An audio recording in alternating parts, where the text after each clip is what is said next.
উন্নয়ন, আমাদের উন্নয়ন, উন্নয়ন, খুলনার উন্নয়ন না, ওইটার কথাই বলতে। আরে রোমা কমিশনার দাঁড়িয়ে আছে ওই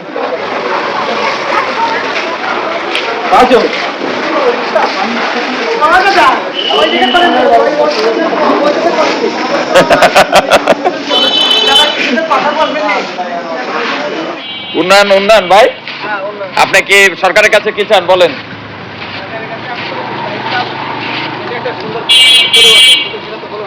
সুন্দর পরিবর্তন যাচ্ছেন। আপাতত আপনার ঘরে আর যাতে পানি না ঢোকে সেই ব্যবস্থা করতে করে দিলে হবে না, সেটা সরকারে করা লাগবে না, তাহলে আমরাই পারবো না করতে ইনশাআল্লাহ। যাক, সরকার কি করবে না পরিস্থিতি দেখেন, মাত্র 2 থেকে 3 ঘন্টা একটু বৃষ্টি হয়েছে, তার জন্য দেখেন আমাদের মানিক ভাই তলায় গেছে, না মানিক ভাই না, মানিক ভাইয়ের দোকান তলিয়ে গেছে। দেখুন আর কি অবস্থা, একটা ব্যবসা প্রতিষ্ঠানে যদি এভাবে জল ঢোকে কিভাবে কত টাকা ক্ষতি হয়েছে এটা আসলে বলে বোঝানো যাবে না। আপনারা বুঝতেই পারছেন যেখানে জল ঢুকতে পারে সেখানে কেমন পরিবেশ হতে পারে। আর এ ধরনের অনেক বিষয় থাকে যেগুলো হচ্ছে একবার জল লাগলে আর পুনরায় সেই বিষয়টা আর রিকভার করা যায় না। কারণ প্লাস্টিক হলে কোনো সমস্যা না, কিন্তু লোহা বা যে স্টিল, আমাদের দেশে যে স্টিলগুলো পাওয়া যায় সেগুলো কিন্তু লোহার চেয়েও বাজে, আমি মনে করি লোহার চেয়েও বাজে যে স্টিলটা। কারণ ওটা যদি একবার জং চলে আসে তাহলে ওটা আর চলে না। লোহা দেখা যায় চালান যায়, কিন্তু স্টিলে জং দেখা গেলে আর ওটা কিন্তু কেউ কিনবে না। তো এইখানে অনেক ক্ষয়ক্ষতি হয়েছে। এই হলো খুলনার পরিবেশ বর্তমান।